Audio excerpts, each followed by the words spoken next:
Welcome to the Epic Company Culture Podcast, where your host, Josh Sweeney, will give you, the business leaders, HR professionals, and company culture aficionados, the knowledge you need to take your company culture to the next level. Hello, my name is Josh Sweeney, and welcome to the Epic Company Culture Podcast. This is Season 3, where we talk all about retention and company culture. Today, my co-host and the co-host for this episode and season is Crystal Sweeney. Hi, thank you for having me. Yeah, thank you for joining me. Before we get started, I would like to thank Prototype Prime for this amazing podcasting space. So last episode, we talked about the boomer generation. What we're doing is we're rolling through each generation just to understand a little bit more about them. We've been doing, again, a lot of research about the different generations and how we can make sure to be cognizant of the strengths and struggles of each as we work with clients.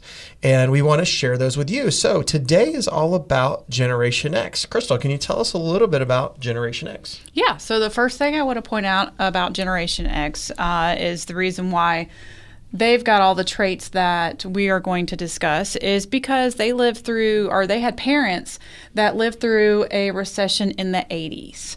And because of that, then they tend to be a little bit less committed to an employer. Their parents were losing jobs. Their mothers were needing to leave the home and were needing to go out and get jobs to help support the family.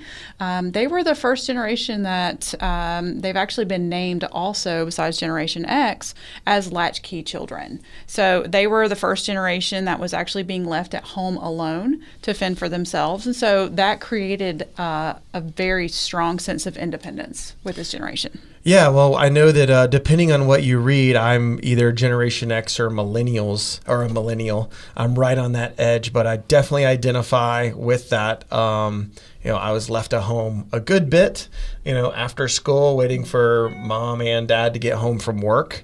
And, just going to go back to the mothers going to work. This is the next evolution from boomers where, boomers and during World Wars, people were going to work because they had to fill a need and manufacture things for the war. And we saw females come into the workplace heavily in that area, but then it kind of retracted back from the research we've done.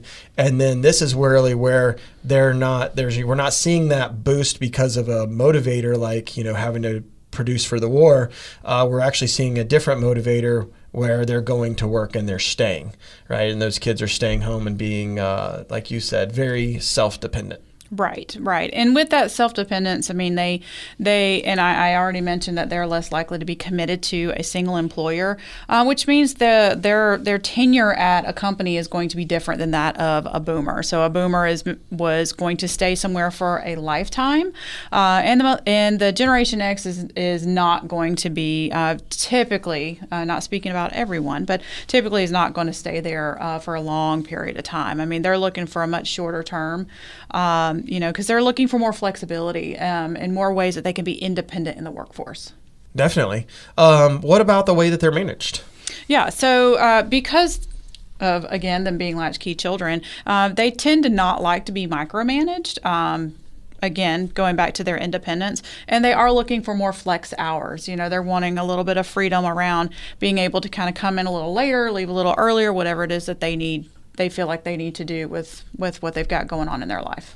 Yeah, and this has been pretty much a general progression because the generation before boomers, which was Traditionalists, yes. So you had traditionalists where there wasn't a lot of bounds around work hours, right? There wasn't a lot of bounds around age. So it's a pretty big evolution from traditionalists where it's 16-hour days in manufacturing plants and industrial plants, long work hours, bad work environments.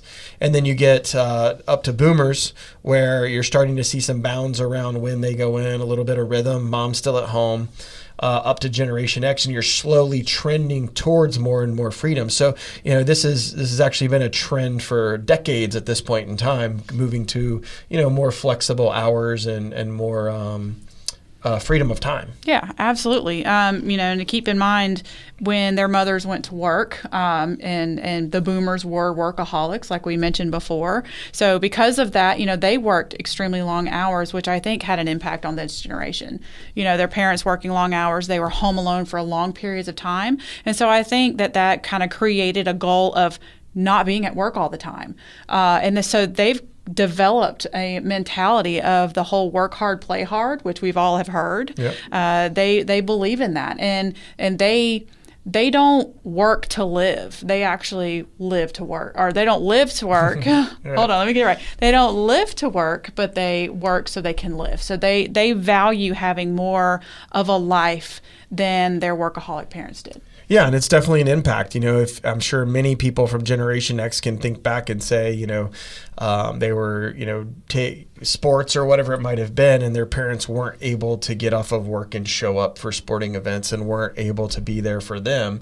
And really, they're as Gen X, they're looking at, well, how do I flip that, right? How do I give my children a better experience by making sure that I'm around for whatever involvement tends to happen, whether it's PTA or school or sports or ballet or all of those different things. Absolutely. Yeah, so a lot of different motivators around this shift. Anything else we want to share about Gen X? What about on the technology side? Yeah, so on the technology side, Generation X, their parents had possibly a computer in their house. Well, most of these individuals have personal computers.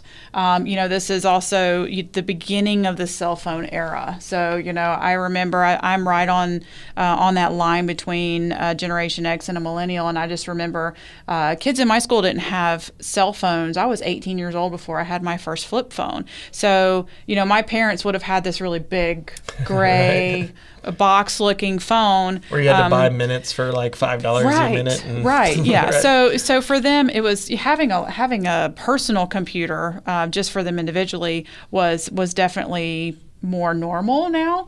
So they still grew. They're starting to be the first generation that actually grew up with some sort of technology, that they have at their exposure. Yeah, I know. Me being on that line as well, I was one of, I think, two kids in middle school that I knew that had a personal computer. And the only reason I had that was because my dad was in electronics repair. So, he had the access to these different technologies, TVs and VCRs and, different recording devices and all kinds of different cool things like that. And so we were able to take parts from, leftover computers that were repaired or scrapped or whatever it was and put something together. So even with me, that was not a common sight to walk into anybody's household and even see a computer. Right, absolutely. I think we still had at that point in time one family computer that we could use to play, games like Myst. Yeah. Myst. Yeah, Myst games. I think Myst might have been later. I don't know. It may have been. I may have been behind the times. I mean, who knows? Yeah. So as far as the technology side goes, generation is definitely up to speed with what's going on in the technology world today. So they, we're talking about people who are 37 to 53. So, okay. They're definitely up to date on what's going on, and they're mover and shakers in the workforce for sure. Awesome. Well, we hope this has been helpful. Learn a little bit about Generation X until we get on to talking about how to retain these people and the effects of different generations in the workplace. So if you enjoyed this series and or our podcast as a whole, please go out to iTunes, Stitcher, SoundCloud. Give us a ranking of 5. Feel free to share it and tell your friends about the podcast so we can keep this going. Thank you. Thank you. Thank you for tuning in to today's episode of the Epic Company Culture Podcast with Josh Sweeney. If you enjoyed this content, please subscribe on iTunes, SoundCloud, or Stitcher. For additional content and transcripts, visit epicculture.co.